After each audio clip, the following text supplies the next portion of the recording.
Svo velkomin í annan þáttinn hérna á YouTube-brásunum minni sem fjallar ítarlega gaslýsingu. En ég heiti Inga og velkomin, gott að fá þig. Og ef þú ert að tengja við þetta efni eða ef það kveikir á einhverjum tilfinningalegum kveikjum, þá hvet ég til þess að vera í sjálfsmildi og ef þú þarft bara að stoppa og þú getur bara komið aftur og þegar þú ert tilbúin. Þannig að farðu bara vel með sjálfa þig vegna þess að ég þekki það sjálfa í raun að þegar ég var í mínu heilunaferli og var að læra gaslýsingu og tengja það við mitt líf þá var það mjög oft yfirþyrmandi á köflum. Þannig að ég tók mér bara pásur og kom svo aftur þegar ég treysti mig til. En gaslýsing hún eykur og skapar neikvæðar tilfinningalegar aðstæður. En við höfum öll upplifað neikvæðar tilfinningalegar aðstæður í okkar lífi þar sem við vorum hrædd og kvíðin. En ef sá sem að gaslýsa þig getur fengið til þess að vera alltaf óttaslegin, alltaf kvíðin, að finna fyrir skömm. Og skömm svo tilfinning að líða eins og við séum í grunninn gölluð og að finna fyrir vonleysi og að upplifa viðbrögð við því að vera yfirgefin. Og ef þú ert með þessi mál fyrir og sá sem að gaslýsa þig að gera þessi mál verri, þá virkilega verið að kafa djúpt til þess að innræta sögur hver þú átt að vera. En gaslýsing hún skapar og eykur á óöryggi, ofsóknarbrjálæði, rugl eða enska orðið confusion, hjálparleysi og löngun til þess að gefast upp og ánetjast og eða vera háð einhverju. Og þegar sá sem að gaslýsa getur blekkt fórnarlamb til þess að reiða sig algjörlega á sig, þá mun gaslýsta fórnarlambi náttúrulega vilja hjálp við allt annað. Og þannig verða fórnarlamb algjörlega undir valdi og stjórn sósíópatíska narsissistans. En einn lúmskasti og sjúklegasti þáttur gaslýsingar að gera aðra manneskju hjálparlausa og snúinni gegn sjálfu sér, en fórnarlömbum snúið gegn sjálfu sér. En þegar narsissistinn hefur náð stjórnaði hvernig þú hugsar og á tilfinningunum þínum og skynjun þinni á raunveruleikanum, þá snýr hann þér gegn sjálfu þér. Og fórnarlömb blekkt til þess að leita sér hjálpar frá manneskjunni sem að brjóta þér niður og blekkja þau. En gaslýsing hún skapar raunverulega sjúkdóma og það vísindaleg staðreynd að gaslýsing getur skapað geðheilbrigði sjúkdóma. Og hér ég ekki að stinga upp á því að þú sért að glíma við þunglyndi og kvíða þegar þú ert ekki að því. Ef þú hefur orðið fyrir alvarlegri gaslýsingu sem þaulhugsuð og vel framkvæmd, þá verður niðurstaðan alltaf geðheilbrigði sjúkdómar. En gaslýst fórnarlömb þau geta upplifað þunglyndi sem geta verið svo alvarleg að það hægt að greina þetta sem meiri háttar þunglyndi eða þunglyndisröskun og það sama með kvíða. Fórnarlömb gaslýsingar geta orðið svo alvarlega kvíðin að þau sett á kvíðalyf sem mjög íþyngjandi og takmarkandi á þeirra lífi og getu í lífinu. En gaslýsing getur verið ástæða fyrir kvíða, fyrir kvíðaröskun, fyrir áfallastreituröskun, fyrir líkamlegum og læknisfræðilegum vandamálum, geðrænu vandamálum, vefjagigt, verkjum í baki og hálsi, fyrir magasári og mörgu fleira. En þetta voru kvillar sem voru ekki til staðar fyrir gaslýsinguna og vegna gaslýsingarinnar þá hafa þessi sjúkdómar eða þetta ójafnvægi skapast. En einstaklingar sem gaslýsa aðra, þeir vilja skapa alvöru kvilla hjá fórnarlömbum. Og þau innræta sögur inn í huga þeirra að þunglyndi sem var mögulega ekkert svo alvarlegt fyrir gaslýsinguna eða kvíðin sem var mildur fyrir sé stjórnlaus. Og að meðalið virki ekki og þau sannfæra fórnarlömbum að hætta að hitta lækna eða sálfræðing, eða þjálfara, eða ráðgjafa, eða vini einhver sem gæti hjálpa þeim að stíga út úr þessu eitraða umhverfi. En gaskveikjarinn lætur fórnarlamb líða og trúa því að þau séu veik og hann brýtur þau niður og gerir þau háð sér.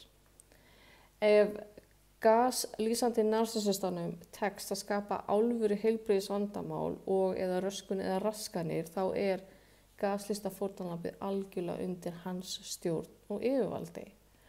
Og þetta virkilega veika fólk það vill skapa alvöru líkamleg, huglæg, tilfinningaleg og andleg vandamál hjá fórnarlömbum sínum og oft gengur þetta fólk undir nafninu maki, barn, vinur, eiginkona, eiginmaður og að hugsa sér að einstaklingur sem þér þykir væntum og þú treystir er kerfisbundið og með hugsaða áætlun að skapa svo alvarleg vandamál hjá þér að oft er ekkert hægt að snúa þessu við. Og þetta er aðal áætlun gaskveikjarans og því fleiri vandamál sem skapast hjá fórnarlambi því háðari verður það narsisstanum og undir stjórn hans eða hennar. En gaslýsing hún eykur vandamál og þetta er örlítið öðruvísi en að skapa þunglindi eða krónískan sjúkdóm hjá fórnarlambi.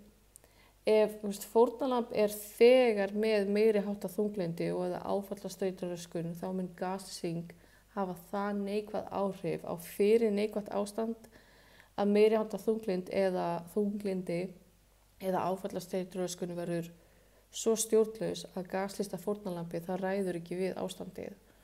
Og segjum til dæmis ef gaslýsta fórnarlambi var með fíkniefnavandamál fyrir þá getur það orðið af fíkniefna sjúkdómi. Og ef það var reiðisvandamál fyrir þá getur það orðið stjórnlaust vegna þess að reiðisvandamálið og gaslýsinginni er pöruð. En öll vandamál þau verða miklu stærri og erfiðari viðfangs og oft þá ræður gaslýsta fórnarlambið ekki við aðstæður lengur. Og þegar fórnarlömb eru nú þegar með vandamál sem eru erfið viðfangs og ef gaslýsing bætist ofan á það þá myljast fórnarlömb á endanum undan þessu álagi.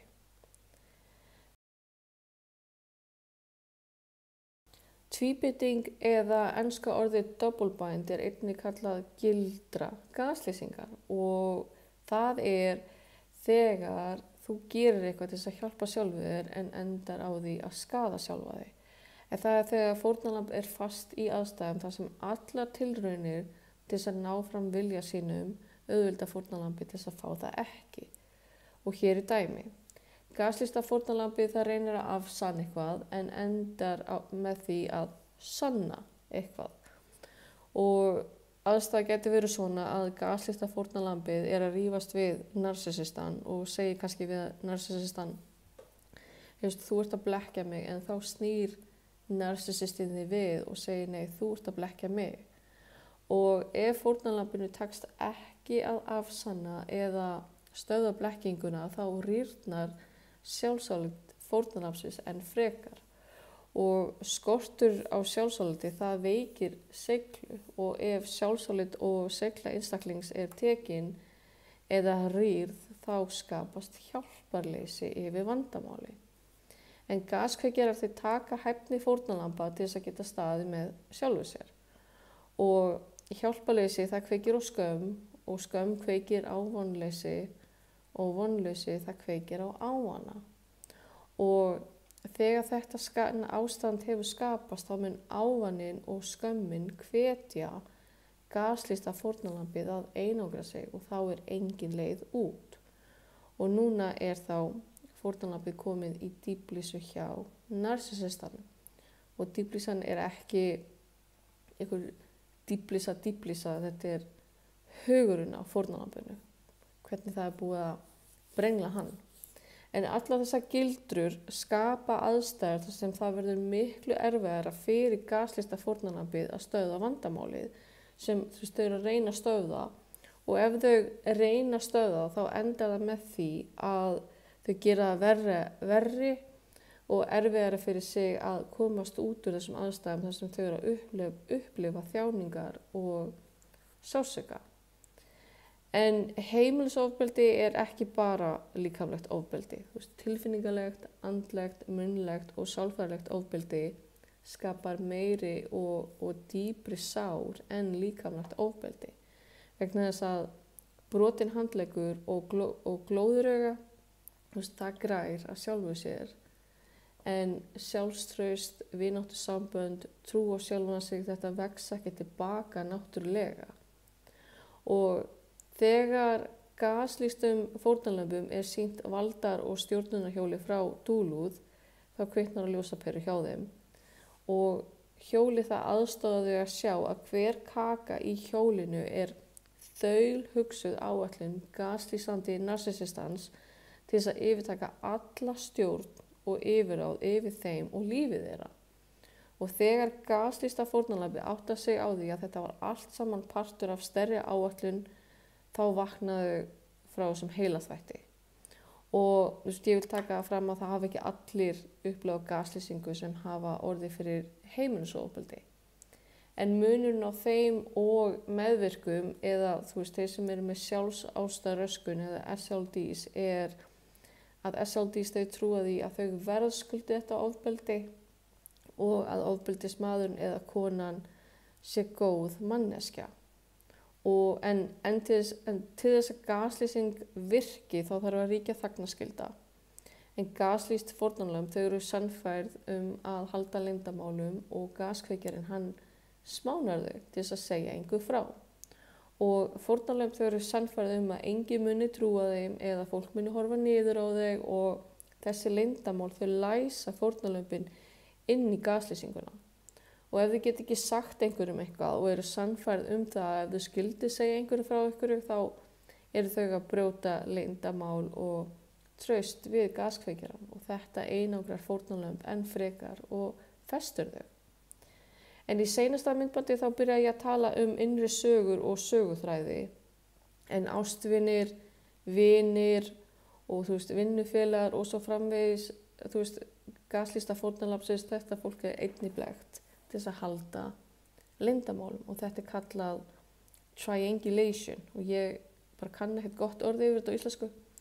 Og það sem særir gaslýsta fórnarlambið enn frekar að gaskveikjarinn hann að skapa þessi leyndamál og bandalög á bak við fórnarlambið til þess að ná frekari stjórn og yfirráðum yfir fórnarlambinu. En í sumum tilvikum þá eru fórnarlamb þessa fólks barnvænt eða gera smábörnum og hér kemur sá sem gaslýsir fram í fórnarlambi eins og það sé ósjálfbjarga barn. Og hér eru innrættar barnslega þurfandi og ósjálfstæðar sögur og söguþræðir inn í huga fórnarlamba. Og sem dæmi þá gæti gaslýsandi sósíópatinn sagt, hvernig ætlar þú að fara án mín, þú ert ófær að taka ábyrgð, þú ert óþroskað stórt barn, þú ert alltaf vælandi og þú ert á mér að halda og sjáðu öll mistökin sem þú gerir og þú getur þetta ekki og þú þarft á mér að halda. Mamma hugsar vel barnið sitt við fullorðinn einstakling eða eiginkona eða eiginmaður að koma fram með maka sinn eins og hann sé ósjálfbjarga barn. En þetta á sér stað, þegar þetta á sér stað þá narsissistinn að skerða sjálfstæði fórnarlambsins. Og hér verið að ýta undir ótta og vantraust á umheiminn sem svo skapar ótta að vera ein eða einn og þetta ýtir svo undir að fórnarlamb sé háður fangara sínum. Og hér fórnarlamb blekkt eða gaslýst að trúa því að þau séu með þessar barnslegu þarfir, að þau séu ósjálfbjarga og þurfi á fangara sínum að halda. Og þetta annað skref í áttina af gaslýstri martröð. En sá allra skaðlegasti þáttur gaslýsingar einangrun. Og þegar gaslýsti sósíópatinn eða gaslýsandi sósíópatinn tekst að einangra fólk frá ástvinum sínum, frá vinum, frá atvinnu og áhugamálum, þá erum við komin á annað stig martraðar fyrir fórnarlamb. En gaskveikjarar þau skapa aðstæður þar sem fjölskyldu, vina og atvinnusambönd þau enda og hvernig þetta gert bendir allt til sósíópatíska eiginleika. Vegna þess að þetta þaulskipulagt og þau hugsað út í æsar hvernig skal einangra fórnarlambið með því að enda sambönd þeirra við ástvinni þeirra. En gaskveikjarinn hann kemst að því hvaða fólk hann þarf að blekja og hvað þarf að gerast svo að þessi sambönd endi. Og hlutverk sósíópatans eða gaslýsandi narsissistans er að sjá til þess að þetta gerist. Og þessu má lýsa bara eins og leikriti og ef allir leika sitt hlutverk eins og gaskveikjarinn hefur skipulagt, þá er gaslýsta fórnarlambið ennþá einangraðara en fyrr. En gaskveikjarar þeir þurfa að brenna brýr vegna þess að ef þeim tekst að skapa sambandsslit eða ágreining, þá er mikilvægt að brúin sem er þarna til þess að ná þeim aftur saman að hún sé sprengt í loftið. Og þetta er vitað í hernaði. Vegna þess að ef að þú getur sprengt brú og komið í veg fyrir að óvinurinn ná að endurstokka sig, þá ert þú í vinningsstöðu. Og ef brúin er sprengt, þá getur gaskveikjarinn komið í veg fyrir að fórnarlambi geti endurstokka sig með ástvinum sínum og vinum. Og hér hefur gaslýsta fórnarlambi verið einangrað frá ytri auðlindu sínum og gert enn viðkvæmara og háðari fangara sínum. Og núna er bara mjög auðvelt fyrir gaskveikjarinn að sannfæra fórnarlamb sitt að flytja hinum megin á landið eða í annað land og þetta gerir þetta svo mikið erfiðara fyrir gaslýsta fórnarlambi til þess að tengjast stuðningsneti sínu. En í næsta þætti þá ætlum við að kafa dýpra í gaslýsingu og takk fyrir að horfa á og þangað til næst.